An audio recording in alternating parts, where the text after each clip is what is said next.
Good morning. आज मैं आप लोगों को सूरदास जी का पद पढ़ाने जा रहा हूँ। आज मैं उस पद के विषय में आप लोगों को बताऊंगा जिस पद के माध्यम से यह बताया गया है कि जब से श्री कृष्ण ब्रज से, गोकुल से मथुरा चले गए हैं, तब से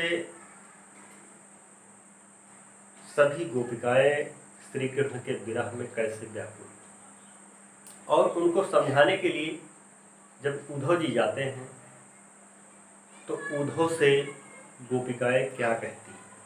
उद्धव जी अपना निर्गुण ज्ञान देने जाते हैं। निर्गुण ज्ञान लेने के बजाय उद्धव से वो क्या कहने लगती हैं। कहती हैं कि उद्धव मन न भये 10-20, उद्धव मन न भये 10-20, एक हु तो सो कयो श्याम संग को अवराधे ईस, एक हु तो सो कयो श्याम संग को अवराधे ईस, इंद्री शिथिल भई के सो बिन ज्यों देहि बिन शीस, उद्धव मन न भये 10-20, उद्धव मन न भये 10-20, आशा लागे रहत तन श्वासा जीवहि कोटि बरीस, आशा लागे रहत तन श्वासा जीवहि कोटि बरीस, तुम तो सखा श्याम सुंदर के सकल जोग के ईश, उद्धव मन न भये 10-20, उद्धव मन न भये 10-20।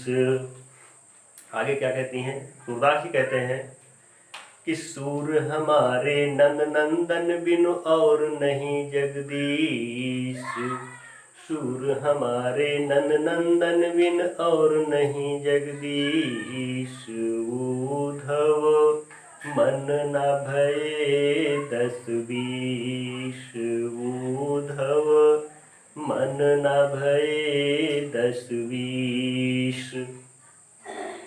गोपिकाएं उद्धव जी से क्या कहती हैं कि हे उद्धव जी, आप जो यहाँ निर्गुण ज्ञान देने आए हैं, जो ज्ञान बताने आए हैं, हम सभी गोपिकाएं उस ज्ञान को ग्रहण नहीं कर सकती, वो ज्ञान नहीं ले सकती हैं, क्योंकि हमारे पास सिर्फ एक मन है। हे उद्धव जी, हमारे पास सिर्फ एक मन है, कोई 10-20 मन नहीं है कि मैं निर्गुण ज्ञान भी ले लूं और अपने श्री कृष्ण को भी अपने मन में बसा के रखूं, क्योंकि मेरे पास एक ही मन है और उस मन से मैंने सच्चे हृदय से प्रभु श्री कृष्ण को ही अपना आराध्य माना है। इसलिए मैं आपके निर्गुण ब्रह्म की उपासना किस मन से कर सकता हूँ, किस मन से कर सकती हूँ। कहते हैं कि मेरे पास तो एक ही मन था और वो मन कहाँ चला गया? वह चला गया श्री कृष्ण के साथ, क्योंकि जब से श्री कृष्ण यहाँ से गए हैं तभी से उनके साथ हमारा मन, हम सभी गोपिकाओं का मन चला गया है। अब हम किस मन से दूसरे ईश्वर की उपासना करें, किस मन से निर्गुण ब्रह्म की उपासना करें। हमारी स्थिति बिल्कुल वैसी ही हो गई है जिस प्रकार से शरीर में प्राण तो रहते हैं लेकिन इंद्रियां शिथिल हो जाती हैं, और जब इंद्रिय शिथिल हो जाती हैं तो प्राण, शरीर बिल्कुल निष्क्रिय के समान हो जाता है। शरीर निष्क्रिय हो जाता है बिल्कुल उसी तरीके से जिस प्रकार से बिना शीश का धड़ होता है, बिना शीश का शरीर होता है, बिल्कुल उसी प्रकार से हमारी स्थिति हो गई है, क्योंकि हम सभी गोपिकाएं श्री कृष्ण के विरह में व्याकुल हो रही हैं। आगे कहती हैं कि आशा लाग रहत तन श्वासा, क्योंकि आशा ही जीवन जीने का आधार है। हम लोगों को अभी भी विश्वास है कि आज नहीं तो कल निश्चित रूप से भगवान श्री कृष्ण हमारे आराध्य श्री कृष्ण निश्चित रूप से लौट करके आएंगे और हम लोगों से मिलेंगे। इसी आशा विश्वास के सहारे, इसी के सहारे हम लोग करोड़ों वर्ष तक जीवित रह सकते हैं, लेकिन निर्गुण ब्रह्म की उपासना नहीं कर सकते हैं। तुम अपने आप को कहते हो कि मैं श्याम सुंदर का मित्र हूँ, मैं श्री कृष्ण का मित्र हूँ, अपने आप को श्याम सुंदर का सखा बताते हो।